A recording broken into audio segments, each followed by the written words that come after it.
Welcome to the Emotional Balance Sheet Podcast, your guide to help you manage life, money, and multiples. Each episode, host Paul Fenner, Tama Capital's president and founder, and the proud parent of 4 amazing children, including 1 set of triplets, will provide insights on successfully sustaining an active lifestyle, career, and family through comprehensive wealth management strategies, financial education, and lifestyle planning, specific to parents raising twins, triplets, and more. Learn more, subscribe to the show, or connect with Paul at tamacapital.com. This podcast is for informational purposes only and should not be relied upon for investment decisions. Clients of Tama may retain positions in the securities discussed in this podcast. Are you struggling, feeling anxious, disconnected, or know that you're operating below your full potential? Do you talk about being stuck or spinning your wheels? These are the same questions that serial entrepreneur Elin Barton was asking herself. Elin discusses how she moved cross-country on the belief that something else was possible, when she finally let go of how to make it happen and just do it. After seeing initial success in her first business, Elin decided to launch her second business to help other entrepreneurs who believe in a growth mindset and the power of community. We also discuss Elin's new book, Ready, Set, Grit: 3 Steps to Success in Life, Business, and the Pursuit of Happiness. While Elin has a drive for business and helping entrepreneurs, it pales compared to her love and passion for her family. Please enjoy my conversation with Elin Barton. Well, Elin, welcome to the Emotional Balance Sheet Podcast. I've been looking forward to this conversation, so welcome to the show. Yeah, thank you for having me. I'm really excited. So typically my initial questions are about your background, who you are, what you do. So why don't we kind of start there and give our audience a general overview of who Elin is and what you do? Yeah, that's a great place to start. My name is Elin Barton, and I am what I think they call a serial entrepreneur. Right now, I have 2 businesses. And the common denominator I have realized after a lot of soul searching is me. And what I love to do is I love to help other businesses grow and reach higher levels of success. So on the one hand, I have a company called White Knight Productions. It's a marketing and video production firm. We work with clients all over the country and help them elevate their message and tell their story so that they can grow their business. On the other side, I have a business called Ready, Set, Grit, which is the same name, coincidentally, as my book, which is coming out. And I know that we're going to get into that later. But Ready, Set, Grit is all about helping entrepreneurs by creating a community for them and support as they grow their businesses. And that's how you met Lisa Malice, who's the person that introduced us to each other. So I had Lisa on, I think, in the early 30 episodes, if you will. And so we'll make sure we'll link to that episode in our show notes. So how did you start your businesses? Did you always have this desire to be an entrepreneur, or a lot of the conversations or stories that we've had on the show, and mine's very similar to this, is that I started in corporate America and then gradually found my way into my own firm? Yeah, I would say I started a little bit by accident, but it was in my blood to become an entrepreneur. It was probably part of my destiny because I come from a family of business owners, of small business owners. So it was very familiar to me to think that I could do this too. But that said, I had no actual evidence of that, or training, or anything along those lines. I learned everything I know from the School of Hard Knocks, and I do have a lot to share and a lot to talk about with business. But a lot of it was, please don't do what I did, because that was a bad way to do it. So I started my business. The first business. Not the first business, but the first business we're talking about today is a video company. And that it's been going for about 14 years. I moved to upstate New York from Los Angeles, where my husband and I both worked in film and television. And that was our background. We moved here for our kids and for a different lifestyle, and we wanted land and horses and just You don't get that in LA, I don't think. Well, you can if you have a lot of money. A lot of money. But it was not attainable to us to have the lifestyle that we really wanted in LA. We loved LA. We had a really good friends and a really good thing going there, but we let it all go. My husband left his job, and I brought my job with me. I was working at the time for a big company, and we just made this crazy move. It was after the crazy move, and when my job started to be outsourced overseas, that we began to wonder what the heck we were going to do, and kind of fell into the business because we knew how to do video production. There wasn't anybody locally. There weren't. I maybe shouldn't say there wasn't anybody, but there weren't many people doing it on a commercial level. So we just thought, why not? So how do you go about doing, so I know that you work with clients all over the country and maybe even globally. So how do you do, like what kind of video production that you do that's not simply local, that you're working with, these bigger companies around the, US and global? Yeah, well, we do. So we do, I guess most of the video production we do is somehow related to marketing. Some of it ends up in the training category, but most of it is marketing. And sometimes it's educational or training. We work in a couple of different ways. Most of the time we have a remote video service that we offer. And this is a very cool software that allows us to record remotely anywhere in the world on with a very good quality. So if you know anything about video, you might have heard of 4K video, which is a high resolution video. We can record that in good audio anywhere in the world. It doesn't depend on your internet connection, which is a big difference between our software and Zoom. So that's one way that we work with companies. We've created a lot of content for virtual events during COVID. Many people use us to promote themselves with thought leadership. So they want to bring in voices from different employees or leaders in their organization, and others like to gather testimonials from their own clients. So we do remote video. And then the other way we found to successfully work is to nurture. I've worked really hard to nurture relationships with videographers in different locations. So right now we have a client, and I just had to organize a shoot in Iowa, and there was another shoot in New York City. And now tomorrow there's a shoot in Baltimore, and I just have really good videographers around the country, and I can call them up and say, hey, have this job. And then we get the footage and edit that here. So it's interesting. So the software that you brought up, has that been around for a while? It's pretty new. We started using it in 2019, and I believe we were an early adapter of the software. So pre-COVID, we were lucky in that way. That was a lucky accident that happened with us, with our business. And it is fairly new to the best of my knowledge. I don't know the exact time that they came out, but when we started using it, it was a little new. It was a little flaky. We became one of the early adapters. So that was actually my follow-up question was going to be, so what was business like pre-COVID and now since COVID? Have you seen, because of your ability to do these remote videos and video productions, has that made you guys a more desirable landing spot for companies, knowing that you already do this remote? Yeah, it helped us a lot. It really helped keep us afloat during COVID. And in full transparency, we also received PPP. We took an EIDL loan. So it wasn't, without that extra support, it would have definitely been tougher, but we never shut down. We actually picked up some new, really good clients during that time. So it kept our momentum going.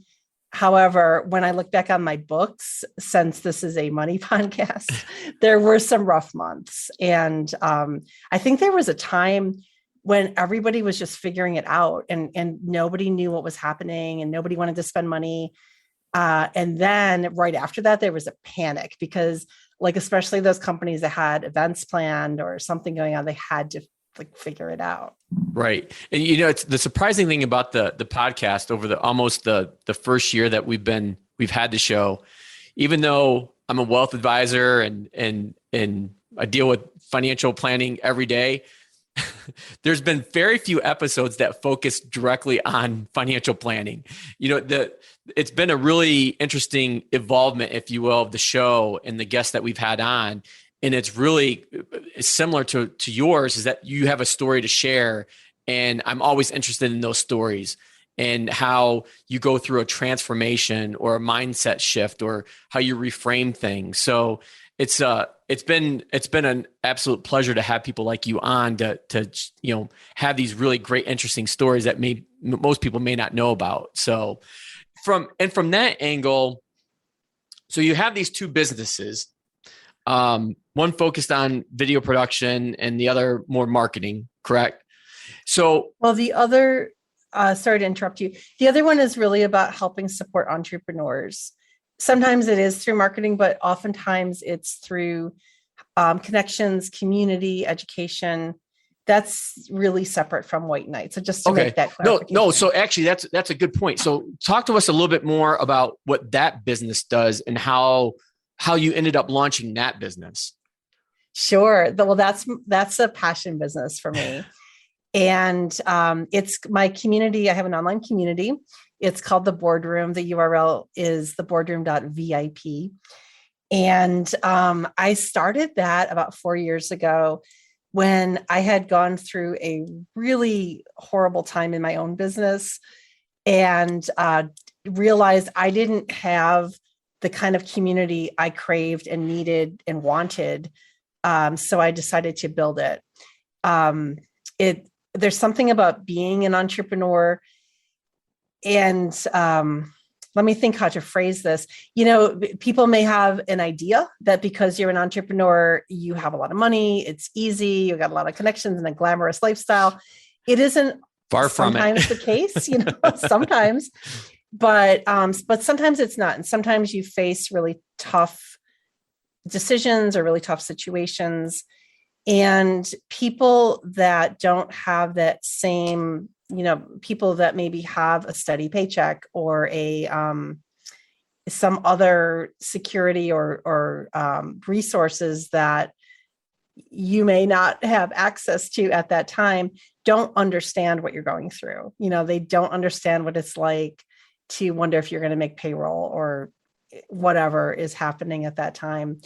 So, but if you talk to another entrepreneur, almost every entrepreneur that I know gets it. They've all been there at one time or another, pretty much. So I really wanted to build that and be able to connect with others in an authentic way, in a valuable way. Because the other thing is we're all busy. So it has to be worthwhile. So what is the value add of the boardroom? Like what's the I guess common thread or two that bring those entrepreneurs into a group like yours? Well, I'll tell you, it's interesting. The people that have been attracted into this group, they tend to be a certain type of person. They tend to be community minded. They tend to believe in abundance, like an abundance mindset instead of a lack mindset and giving back. I had set up the group where there was a small membership fee to join, and I just changed that actually. So it's free, but you have to apply or you have to be referred. There's a few application questions because I want this community, because this community is special and I want it to stay special even as it grows.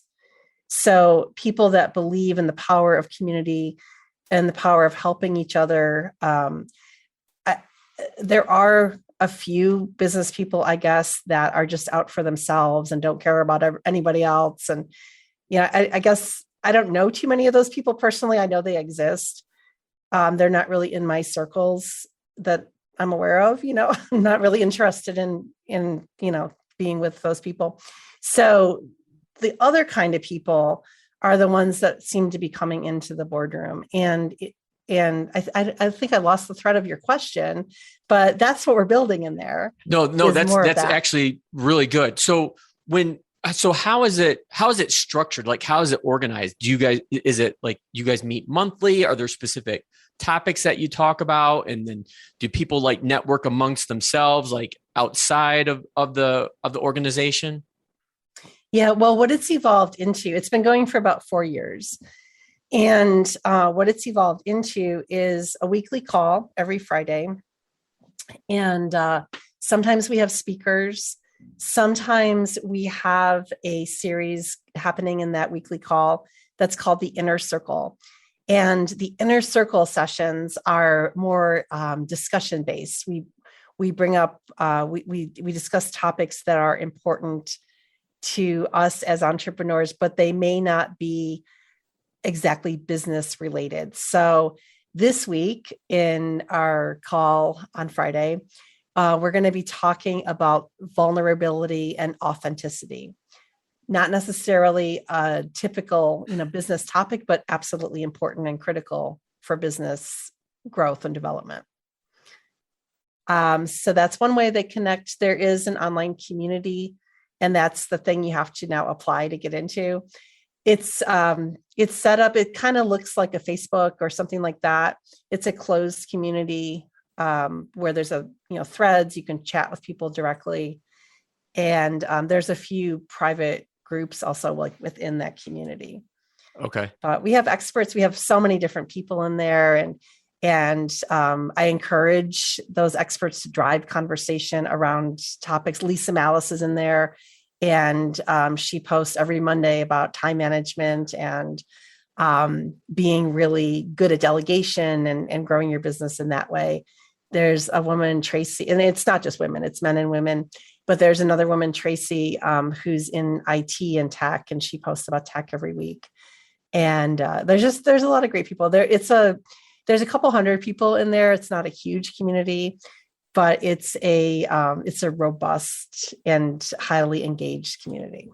I know that was one of the things that when I transitioned from my corporate career, and I know I've mentioned this on other episodes, but that was the thing that I really had a hard time adjusting to, is going from an environment where I was surrounded by people, day in and day out, and going to an office, commute, all that, obviously before COVID, to now being in an office where it's just me. I look to my right, there's a wall. I look to my left, there's a wall. And so there's actually a network called XYPN that I'm a part of. That's a not global. Actually, they may be global now, but of independent registered investment advisors such as myself. And what's ironic about that is that people have this perception that, well, why would you be in a group with other people that do what you do?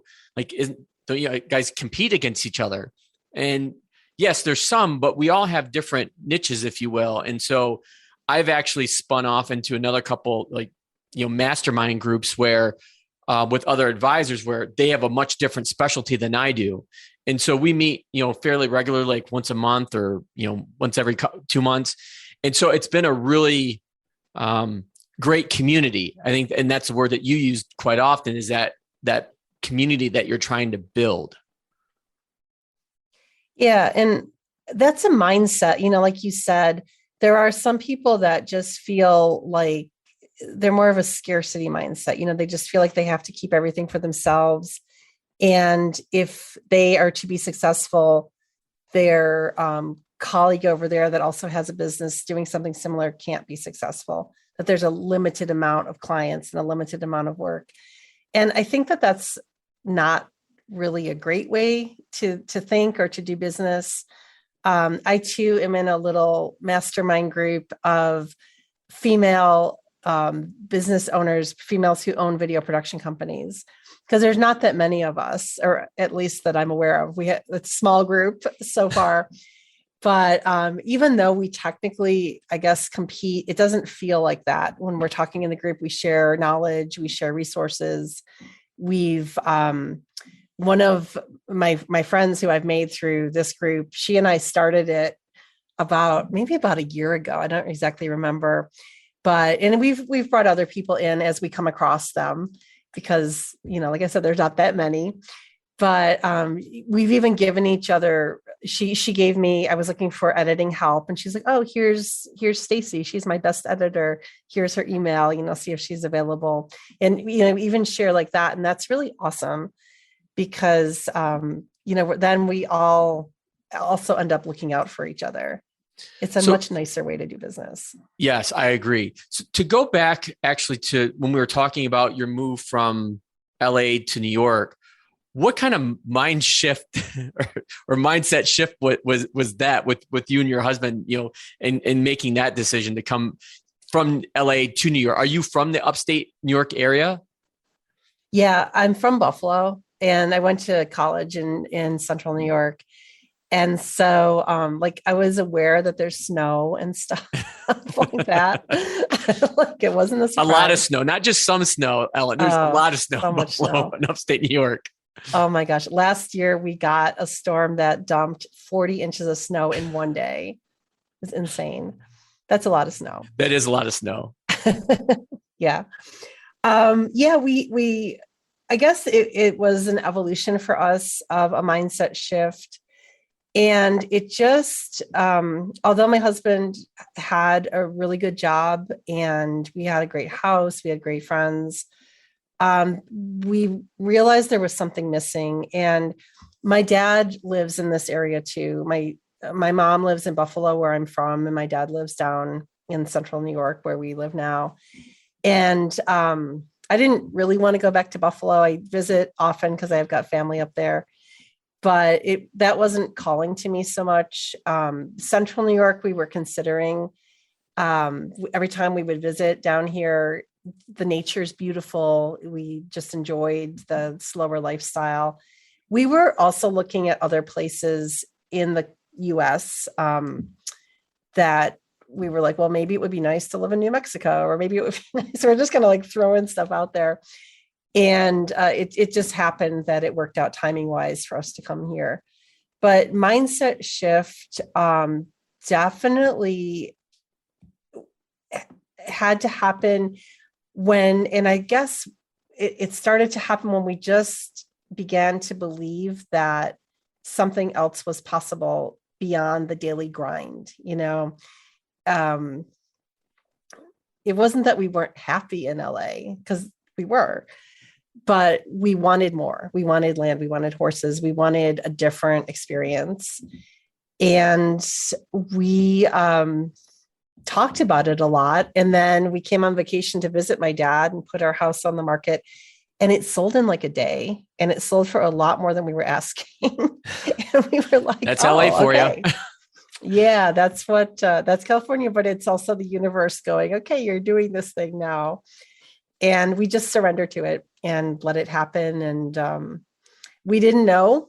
We let go of the how we're going to make it all happen. We didn't get too caught up in that.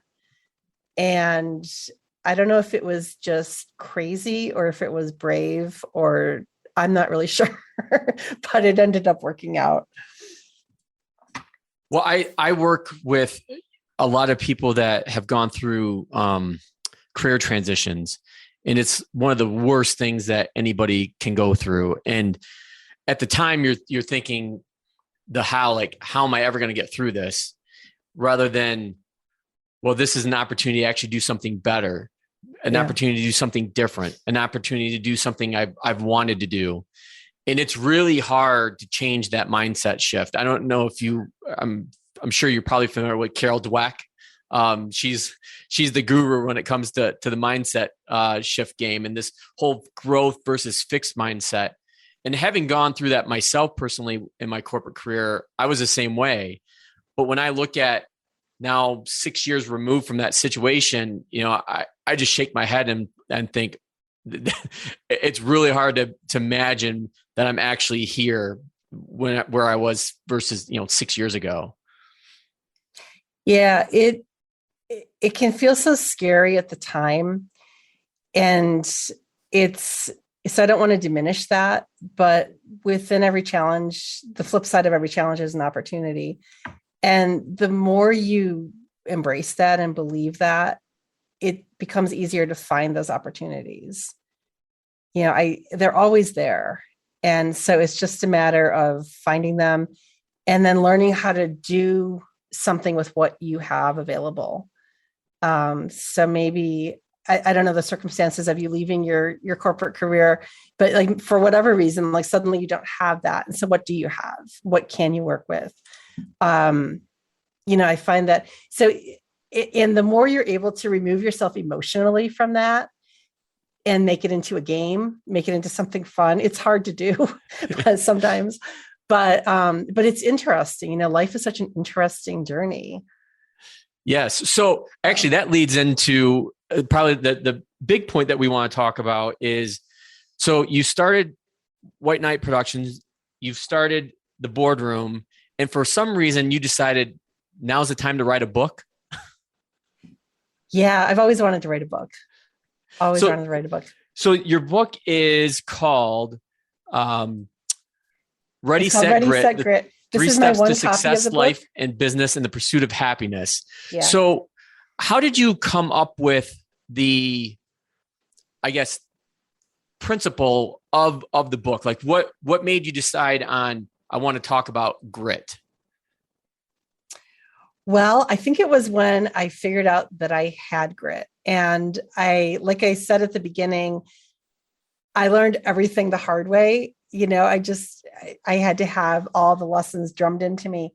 And with my business, when we started White Knight, it took off. We were doing great. We were doing absolutely amazing.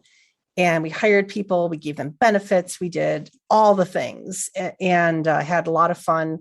And then things started to get a little less fun when we lost a big client and things kind of like snowballed in the wrong direction. And that led to some deep, dark days of despair and like being really scared and not knowing what was going to happen.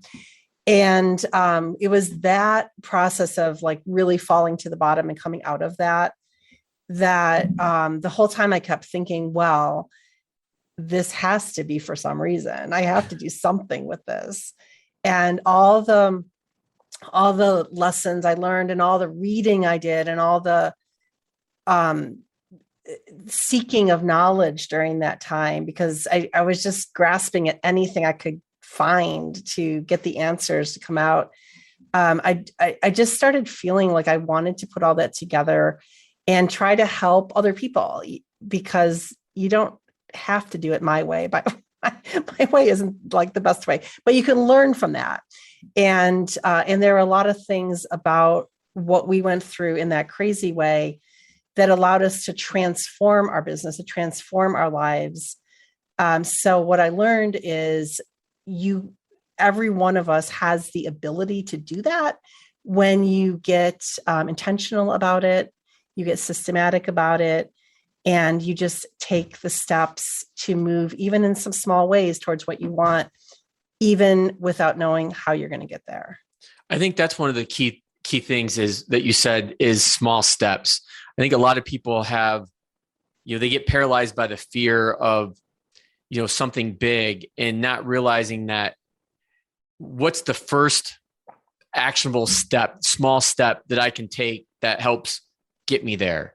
And it's, we've all heard the phrase, you bite the elephant one bite at a time.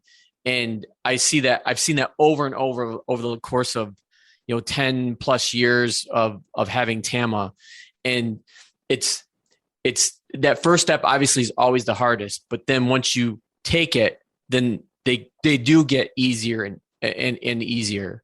So in your book, you mentioned these 3 steps. Can you walk us through what those steps are? Sure. Yeah. The book is divided into 3 parts, and that's where the title comes from. Ready is part 1, Set is part 2, and Grit is part 3. And so Ready is all about mindset shift. It's about getting in touch with your intuition, learning to listen to that intuition, and learning to change the way you think. so that you're not getting in your own way and you're not limiting yourself to what you used to believe you were capable of, or you used to believe you were deserving of. It's really letting go of all of those shackles, and allowing yourself to believe, because that's the first step of creating a new reality, is you have to believe it's possible. Everything we do, we first believe we can do it. You believe you can get up and brush your teeth in the morning. If you didn't believe you could do it, you wouldn't be able to do it, So that's really important if you're looking to make any kind of change.